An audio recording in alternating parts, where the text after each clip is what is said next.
என அன்னைக்கும் தந்தைக்கும் முதல் வணக்கம். அன்னை தமிழுக்கு தலை வணக்கம். அவையோர் அனைவருக்கும் என் குரல் வணக்கம். எத்துணை மேடை ஏறினால் என்ன, எத்துணை விருதுகள் பெற்றால் என்ன, இன்று நீங்கள் அமர்ந்திருந்து என் உரையை கேட்கக்கூடிய இந்த சில நிமிடங்களே மிகப்பெரிய விருது. முதல் பேச்சாளருக்கு மிகச்சிறந்த ஒரு கைதட்டல் இருக்கும். ஏன் அப்படின்னா அப்பதான் நீ வந்து உட்கார்ந்துருப்ப, இப்போ தானே ஆரம்பிக்குது பார்ப்போம் அப்படின்னு. போக போக அப்படி இந்த நாடகம் பண்ணிச்சு இல்லையா, குள்ள மனிதரான மாதிரி நாமளும் இந்த நிறைவு பேச்சாளர் வரும்போது இன்னுமா முடிக்கிற மாதிரி ஐடியா இல்லையா.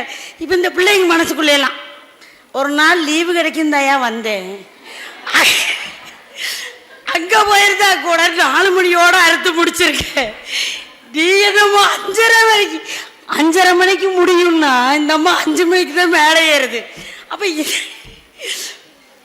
இந்த அம்மா எவ்வளவு நேரம் பேசும். ஆனால் பக்கத்தில் இருக்கிற பிள்ளைங்களாம் சொல்லிச்சு, அம்மா நான் தமிழ் துறைன்னு. நல்ல வேலை, நான் பேசுறதுக்கு ஒரு துறையாவது கேட்கறதுக்கு இருக்குது. இதில் இருக்க கூட்டங்கள் பார்த்தோம்னா இந்த ஒருங்கிணைப்பாளரும் இந்த நிகழ்ச்சி உருவாக்கம் பண்ணியிருக்கிறாங்க இல்லையா, இவங்களுக்கு தான் மிகப்பெரிய சத்திய சோதனை. ஏன்னா வந்தவங்க பேச அழைச்சதும் அவங்க தான், பேச வேண்டாம்னு சீட்டு கொடுக்கறதும் அவங்க தான். அதை கேட்காத அதை தொடர்ந்து பேசினா பேசாதீங்கன்னு சொல்ல முடியாது. அவர் படுற பாடு. அடுத்தாளர் என்னோட நேரம் வந்துருச்சு அப்படிம்பார், இவர் வந்துரு இறங்கிடுவாங்கன்னு. இப்போ என்னுடைய நேரம் 4:30 மணி. நான் மேடை ஏறினது 5 மணியா 5:30 தெரியல. எதுக்காக சொல்கிறேன் அப்படின்னா, எனக்கு இருக்கக்கூடிய கூட்டங்களை பற்றி கவலை இல்லை. ஒரு விவசாயி மண்ணில் ஒரு விதையை விதைப்பும் போது ஒரு 1000 விதை விதைக்கிறான்னா 1000 மரமாகும் என்பது முட்டாள்தனம். அது விவசாயியின் எண்ணம் அல்ல. ஆனால் ஒரு விதை முளைத்தால் 1000 விதைகளை உருவாக்கும். இங்க இருக்கக்கூடிய விதைகள் எல்லாம் நான் அப்படித்தான் நினைக்கிறேன். வாசிப்பு என்னுடைய அவர் சொன்ன மாதிரி, உமையவன் சொன்ன மாதிரி தலைப்பை விட்டுட்டு போயிடமோ அப்படிங்கிற மாதிரி ஒரு ஆதங்கம். நீங்கள் காலம் நேரம் போகும்போது பிள்ளைங்களுக்கு ஒரு சரி பரவாயில்ல, நேரம் ஆனாலும் பரவாயில்ல, ஏதோ சொல்ல போகுதா இருக்கு, 5 நிமிஷம் போனால் போயிட்டு போகுது பேசிட்டோம் அப்படிங்கிற அந்த உணர்ச்சி உங்களுக்குள்ளே வரணும் அப்படிங்கிறதுக்காக ஒரு சின்ன முன்னெடுப்பாக சொன்னோம். எதற்கு நன்றி சொல்வது அப்படின்னு நான் யோசிக்கிறேன். நான் நினச்ச கரண்ட் போய் வந்தங்காட்டி பரவாயில்ல, நம்ம பேசுறது கொஞ்சம் தள்ளி போனாலும். ஐயா கேட்டார், அம்மா உங்களை அடுத்தது பரவாயில்ல, ஏன்னா பேசும்போது கரண்ட் போகக்கூடாது. ஆனால் கரண்ட் போயிருந்தா கூட பரவாயில்ல, ஆளெல்லாம் போயிருச்சு அப்படிங்கிறது பரவாயில்ல. மகிழ்ச்சியான ஒரு தருணம் என்ன அப்படின்னா, என் பாட்டன் பாரதி, முப்பாட்டன் வள்ளுவன் என்று எத்துணை பேர் எடுத்தாலும் அவனுக்கு 2 வரிகளில் உயிரடியில் வெண்பாவை முடித்துட்டான். அவனுக்கு ரொம்ப ஆட்களோ ரொம்ப சொற்களோ தேவையில்லை. 2 அடியில் முடித்த 1330 குறள்களை 200 அல்ல, இன்னும் 2000 ஆண்டுகள் ஆனாலும், இன்னும் 4000 ஆண்டுகள் ஆனாலும் நான் வாசித்தேன், என் அப்பா வாசித்தார், என் பிள்ளை வாசிப்பான், என் பேரன் வாசிப்பான், நான் இறப்பேன், என் வாசிப்பு இறக்காது. அதான் குறள்கள், திருக்குறளுக்கு மிகப்பெரிய விஷயம். அதனால் நமக்கு நேரத்தை பற்றி கவலை இல்லை. 5 நிமிஷம், 1/2 மணி நேரமோ 1 மணி நேரமோ 5 நிமிஷம் பேசினா கூட போதும்.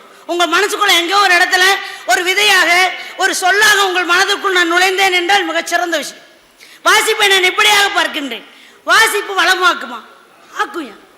பொதுவாகவே ஒரு தொழிலை தொடங்கணும்னு என்ன பண்ணுவோம்? முதலீடு வேணுங்க. யாருக்கு தான் தொழில் தொடங்கக்கூடாது, எல்லாருக்கும் தொடங்கணும். முதலீடு வேணும். இந்த இது சொன்னார், இடம் வாங்கணும், கட்டணும், தோண்டணும் மாதிரி அது நீளமாக போயிட்டு இருக்குதுங்க. அப்படின்னு எந்த முதலீடும் இல்லாமல் ஒரு முறை செய்த முதலீடை நீ முதலீடே செய்ய வேண்டாம், பணமே போட வேண்டாம், ஆனால் உனக்கு லாபம் வந்துக்கிட்டே இருக்கு. அது என்னங்க தொழில்? நமக்கு அதை சொல்லுங்க முதல்ல அப்படின்னு. வாசிப்பு தான் அந்த முதலீடு. நீ வாசிப்பை முதலீடாக போட்டால் காசு பணமெல்லாம் போட வேண்டாம். இன்று மேடை, இந்த ஒரு மிகச்சிறந்த ஒரு விழா, மிகப்பெரிய விழாவில் எங்களை அழைத்திருக்கிறார்கள் என்றால் நாங்கள் ஆக்கச்சிறந்த ஆளுமைகள் என்பதை விட அந்த ஆக்கச்சிறந்த ஆளுமைகளாக மாற்றிய வாசிப்பு தான் இன்று உங்கள் முன் எங்களை நிறுத்தியுள்ளது. நம்ம சொல்லுவோம் சாக்ரட்டிஸுடைய மாணவன் பிளாட்டோவோட மாணவன் அரிஸ்டாட்டிலுடைய மாணவன் மிகப்பெரிய த கிரேட் அப்படிங்குவோம் அலெக்சாண்டர். ஒரு குடையின் கீழ் அந்த உலகத்தையே நிறுத்த நினைச்சவர். அவங்க எல்லாமே வாசிப்பை நேசித்தவர்கள். நீங்கள் ஒரு 2-3 விஷயங்களை மட்டும் நம்ம சொல்லிக்கலாம். செருப்பு தைக்கக்கூடிய தொழிலாளியின் மகன் தான் அமெரிக்காவை ஆண்டார் ஆபிரகாம் லிங்கன். ஆபிரகாம் லிங்கன் ஒரு கடிதம் எழுதுறார் வகுப்பாசிரியருக்கு, தன்னுடைய மாணவனுடைய வகுப்பாசிரியருக்கு. இவன் படிக்கவே மாட்டேங்கிறான், பூராமே தேர்வுகளில் தவறுகிறான், எல்லாமே எழுதணுன்னே அவர் சொன்னார் மறு கடிதம். இப்போல்லாம் நீங்கள் செல்ஃபோன் மாதிரிலாம் அவங்க கிடையாது, கைபேசியோ இல்லை தொலைபேசியோ இல்லாத காலம், மடல் தான். இருக்கக்கூடிய பிள்ளைகள் கூர்ந்து கவனிக்கணும். ஏன்னா நமக்கு கிடைக்கக்கூடிய செய்திகள் உங்களை மாற்றும், உங்களது சமுதாயத்தை மாற்றும். நாம் ஏதோ போகிற போக்கில் ஒரு விஷயத்தை கேட்டுட்டு இருக்கிறோம், ஆனால் கேட்கக்கூடிய விஷயங்கள் தான் நம்மை மட்டுமல்ல நம் தலைமுறையே மாட்டோம். இங்கே இருக்கக்கூடிய பெண் பிள்ளைகளும் போது இன்னும் பெருமையாக இருக்குது. ஏன்னா ஒரு ஆணுக்கு கல்வி கொடுத்தால் அவன் சம்பாதிக்க மட்டுமே கற்றுக்கொள்வான், அவன் மட்டும்தான் மாற முடியும். ஒரு பெண்ணுக்கு கல்வி கொடுத்தால் அடுத்த தலைமுறை மாறும். அதனால் அந்த தலைமுறையினுடைய மிகப்பெரிய ஆணிவேராக இருக்கக்கூடியவங்க எல்லாரும் வாசிப்புடையது. ஒரு செருப்பு தைக்கக்கூடிய தொழிலாளி, நம்ம அப்பா நல்ல தொழிலாளி, நாமும் தொழிலை குறை சொல்லவில்லை, அந்த தொழிலை நாமும் செய்யணும்னு நினச்சிருந்தால் அவனும் ஒரு மிகச்சிறந்த தொழிலாளியாக மாறிப்பான். வாசித்ததுனால தான். யோசிச்சு பாருங்க, வாசிப்பு எங்கே கொண்டு உச்சம் தொட வைக்கும், வானினுடைய விண்ணின் உச்சம் தொட வைக்கும். மிச்சமின்றி நீங்கள் ஒரு வெற்றியை அடையணும் அப்படின்னா, உங்களை இந்த கலாம் சொல்லுவார் இல்லையா, கூரையை போட்டு போடாத ஏணியை, வானத்தை நோக்கி போடு. அந்த வானத்தை நோக்கி போடக்கூடிய ஏணியை எது தரும்? வாசிப்பு தான் தரும். இன்னைக்கு ஆபிரகாம் லிங்கன் மிகப்பெரிய ஒரு பெரிய வல்லரசான நாடு, நம்மளை இப்படி அண்ணாந்து பார்க்கக்கூடிய நாட்டை சாதாரண தூக்கி பண்ணி நிறுத்திட்டேன். எப்படி நிறுத்தினா? வாசிப்பு. நீங்கள் ஆபிரகாம் லிங்கன் யாரையோ சொல்கிறீங்க மேம், அதெல்லாம் நான் பார்த்து ஏதோ கேட்ட மாதிரி இருக்குது. ஏன் அப்படின்னா, பொதுவாகவே நம்மோடு வாழ்ந்தவர்களை சொல்லும்போது உண்மைதானோ, ஒருவேளை நடந்திருக்குமோ, நாம் ஒரு வேளை வாசிச்சா நம்மளை மாறிடுமோ அப்படிங்கிற சிந்தனை. பர்வீன் சுல்தாவை நீங்கள் மறக்க முடியாது. யூடியூப்ல அந்தமா வராத இடம் இல்லை, யாராவது ஒருத்தர் ஏதாவது ஒரு வகையில் கேட்பீங்க. பர்வீன் சுல்தானுடைய வாசிப்பு அவர்களை வளமாக்கியது என்பதுக்கு மிகப்பெரிய சான்று. அவங்க ஒரு பேராசிரியர், தமிழ்துறை தலைவர், மிகப்பெரிய ஆளுமை, பேச்சாளர், அப்படியெல்லாம் உங்களுக்கு தெரியும். அவங்களுடைய ஆரம்பகட்ட வாழ்க்கை ஒரு ஆரம்ப பள்ளியில், தொடக்க பள்ளின்னு சொல்ல சின்ன குழந்தைங்களா இருக்கும்ல, எலிமெண்ட்ரி ஸ்கூல்னு சொல்லுங்க, அங்குதான் முதலில் உடற்பயிற்சி ஆசிரியராக தொடங்கினார் தன்னுடைய வாழ்க்கையை. உடற்பயிற்சி ஆசிரியர்னு உங்களுக்கு தெரியும், பிடித்தமானவர்கள் தான். அவங்களுக்கு ஒரு நாற்காலி கிடையாது. அவங்க எங்கே இருக்கணும்? கிரவுண்ட்லேயே தான் இருக்கணும். எதையும் வந்து கிளாஸ்லாம் வந்து டீச் பண்ண மாட்டாங்க. அவங்க எல்லாமே கிரவுண்டு தான். அவங்க எல்லா குழந்தைங்களையும் அங்கே தான் வச்சுருப்பாங்க. ஒரு நாள் வந்து ஒரு ஆசிரியர் வரலைங்கும் போது நம்ம என்ன பண்ணுவோம்? சப்ஸ்டியூட் சொல்ல முடியும், மாற்று ஆசிரியர் அனுப்புறது. அப்படி அனுப்பும்போது பர்வீன் சுல்தானா அந்த வகுப்புக்கு போகிறாங்க. உடற்கல்வி ஆசிரியர், ஆனால் தமிழ் எடுக்கிறாங்க. உடனே ஒரு ஆசிரியர், நீங்கள் எதுக்கு இங்கே வந்தீங்க? நீங்கள் கிரவுண்டுக்கு போங்க. வகுப்பு அந்த ஆசிரியருடைய கூடத்தில் அந்த டீச்சர்ஸ் ரூம் இருக்கும் இல்லையா, அங்கே கூட இவங்களுக்கு அந்த சேர் கிடையாது. வழியோடு சொல்லுகின்றார் பர்வீன். நீங்கள் ஏதாவது ஒரு பேச்சில் கூட போய் கேட்டிங்கன்னா தெரியும் அவங்களுடைய துயரம். என்னுடைய துயரத்தை நான் பதிவு செய்கிறேன்னு சொல்லியிருப்பாங்க. என்ன சொல்கிறாங்கன்னா, நானும் படித்திருக்கின்றேன், உடற்பயிற்சி ஆசிரியராக பணியாற்றி கொண்டிருக்கிறேன், எனக்கென்று ஒரு இருக்கை இல்லை, ஒரு நாற்காலி கிடையாது அப்படின்னு சொல்லும் போது இப்போ எடுத்துனே வாசித்தா என்ன அப்படின்னு சொல்லிட்டு வாசிக்க ஆரம்பிக்கிறாங்க. இளங்கலை முதுகலை எல்லாம் முடிச்சுட்டு ஒரு ஆசிரியராகிறாங்க, பேராசிரியராங்க, இணை துணை தமிழ்துறை தலைவர். இன்று உலக தமிழ் சங்கத்தினுடைய மதுரையில் துணை தலைவராக, இயக்குனராக. வாசிப்பு என்னை எப்படியாக உயர்த்தி இருக்குது. நீங்களும் வாசிங்க. நாங்கள் சருகுகள் மடியக்கூடிய காலம். உமையவன் பேசும்போது சொன்னாங்க இன்னும் நிறையா விஷயங்கள். ஒரு படைப்பாளர், எங்களுடைய இந்த ஆதங்கமெல்லாம் ஏன் நேரம் கடந்தாலும் நாங்கள்லாம் எடுத்து அந்த ஒளிபரிக்கு முன்னாடி நின்றுட்டா பேசுகிறாங்கன்னு இல்லை. எங்கள் தலைமுறையோடு பாட்டி சொன்ன கதைகள் முடிந்தது, புத்தகம் படிக்கக்கூடிய வாசிப்பு முடிந்தது. நாங்கள் சுத்துமுண்டா சொத்து கடைசி தலைமுறை நாங்கள் சொல்லிட்டு இருக்கிறோமே. வாசிப்பின் தலைமுறை நாங்களாக இருந்து விடக்கூடாது, அடுத்த தலைமுறைக்கு கடத்தி விடுவோம் என்ற ஆதங்கத்தில் தான் இவ்வளோ பெரிய விழாக்கள், இவ்வளோ பெரிய நூலகங்கள் எத்தனை மாவட்டங்கள்லேருந்து ஒருங்கிணைச்சிருக்கிறாங்கன்னு பாருங்களேன். எதுக்கு? கல்லூரி. ஏன்னா இளைய தலைமுறைக்கு ஒரு விஷயத்தை நாங்கள் கொண்டு வர்றது கடினம் தான், ஆனால் கொண்டு போயிட்டோன்னா மிகப்பெரிய ஆற்றல் உங்ககிட்ட தான் இருக்குது. எங்களை தூக்கி அங்கிட்டு போடுற ஒரு புரட்டு போடைய சக்தி உங்ககிட்ட இருக்குது.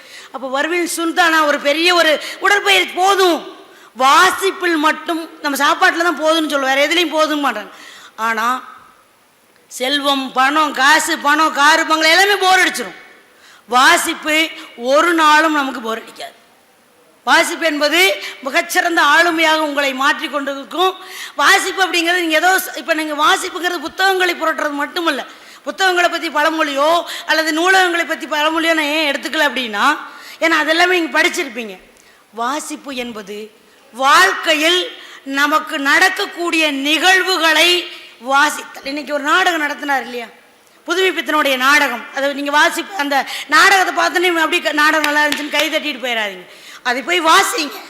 வாசிக்கும் போது நம்மை நாம உணர முடியும். நீங்கள் உண்மையாக சொல்லுங்கள், செல்ஃபோன் பார்க்கும்போது உங்களை நீங்கள் உணர்கிறீர்களா உடைகிறீர்களா?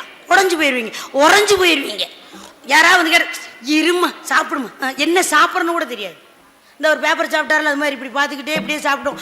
எனக்கெல்லாம் பிரச்சனை, ஏதாவது ஒரு ஒரு அளவான உணவு சுவையில் சமைச்சோன்னா பையனுக்கு செல்லை கொடுத்துட்டா போதும், அவன் பாட்டில் சாப்பிட்ருவோம். சுவையாக செஞ்சால் தான் நம்ம செல்லை பிடுங்கணும், சுவை இல்லைன்னா நம்ம செல்லை கொடுத்துடலாம், பிரச்சனையே இல்லை. இப்போ மக்கள் நிறைய பேர் என்ன பண்ணுறாங்கன்னா, பெற்றோரே செல்ஃபோனை கொடுத்துட்றாங்க. இந்த வாசிப்பு என்பது யாரிடம் தொடங்க வேண்டும்? மாணவர்களாகிய உங்களிடம். இந்த வாசிப்பை உங்களுக்கு முக்கியமாக கொண்டு சேர்க்க வேண்டியவர்கள் பெற்றோர்கள், ஆசிரியர்கள். வாசிப்பு ஒருவரை வளமாக்கும், நம்மை நாம உணர வைக்கும், எத்தகு சூழலையும் வென்றெடுக்கட்டும். பிரச்சனை வரும்போது நம்ம பயந்துருவோம். அந்த பிரச்சனைகளை எதிர்கொள்றதுக்கு வேணும் அப்படின்னா நிறைய நூல்களை வாசியுங்கள். ஒரே ஒரு செய்தியை மட்டும் சொல்லி என்னுடைய உரையை நிறைவு செய்கின்றேன். ஊசிகின்ற துளைக்குள் நூல் நுழைந்தால் கிழிந்து போன ஆடைகள் தைக்கப்படும். ஊசி என்ற துளைக்குள் நூல் நுழைந்தால் கிழிந்து போன ஆடைகள் தைக்கப்படும். மனித துளையாகிய செவிகளுக்குள் நூல் வாசிப்பு நுழைந்தால் இதயங்களுக்கு இருக்கக்கூடிய விரிசல்கள் கிழிசல்கள் தைக்கப்படும். இன்னைக்கு மனிதனோடு பேசுவதில்லை, நாம் செல்களோடு பேசிக் கொண்டிருக்கிறோம். மனிதரோடும் உங்களுக்கு எத்தனை உறவு தெரியும்? ஒரே உறவு, ஒரு அங்கிள் ஆன்டி, எத்தனை உறவு தெரியும்? உறவுகளை மறந்து விட்டீர்கள். நம்மளுடைய சமுதாயத்தினுடைய தமிழ்துறை மாணவர்கள் எந்திரிச்சு நிற்கணும் ஒரு நிமிஷம். ஏன் அப்படின்னா, நான் தமிழ் படிக்கிறேன் என்று இருமா போடு சொல்லிக்கலாம். தமிழ அப்படின்னு யாராவது சொன்னா தமிழ் அப்படின்னு திமுறை சொல்லணும். ஏன்னா தமிழ் ஆழ பிறந்த மொழி, மற்ற ஆளுமை மிக்க மொழிகளுக்கு அன்னை மொழி. நீ எந்த மொழியா இருந்தாலும் என்னோட மொழியிலிருந்து போனதுக்கான ஆதாரங்கள் என்னிடம் இருக்கு. தமிழ்துறை மாணவர்கள் திரட்டட்டும். கன்னடம், உருது, தெலுங்கு எந்த மொழியா இருந்தாலும் தமிழ் மொழியிலிருந்து எடுக்கப்பட்டிருக்கான ஆதாரங்கள் நம்மகிட்ட இருக்கு. நாம தாய்ப்பால் உண்டவர்கள். ஹார்லிக்ஸ் பூஸ்ட் 3 விட்டாவெல்லாம் கிடையாது. தாய்ப்பால் சத்துள்ளது, கலப்படம் இல்லாதது. நம்மளுடைய மொழியும் அப்படித்தான். அதனால் மொழியை எடுத்துக்கொண்டதுக்கு வருத்தம் வேண்டாம். நீங்கள் மொழித்துறை சார்ந்தது மட்டும் இல்லாமல் நிறைய விஷயங்களை வாசியுங்கள். வாசிப்பை வந்து சும்மா வாசிக்கணும் அப்படிங்கிற மாதிரி இல்லாமல் சுவாசியுங்கள். நமது சுவாசங்கள் நின்று விட்டால் பிணம் என்று பெயர் வைக்கப்படும். வாசிப்பு நின்று விட்டாலும் நாம் வாழ்ந்தும் பிரயோஜனம் கிடையாது. வாழ்க்கையினுடைய அர்த்தத்தை முழுமையாக்குவது வாசிப்பு. நல்லதொரு வாய்ப்பை வழங்கிய அன்பு உள்ளங்களுக்கு நன்றி பாராட்டி உங்களது மனங்களின் ஆழத்தை புரிந்து என் உரையை நிறைவு செய்கின்றேன். நன்றி.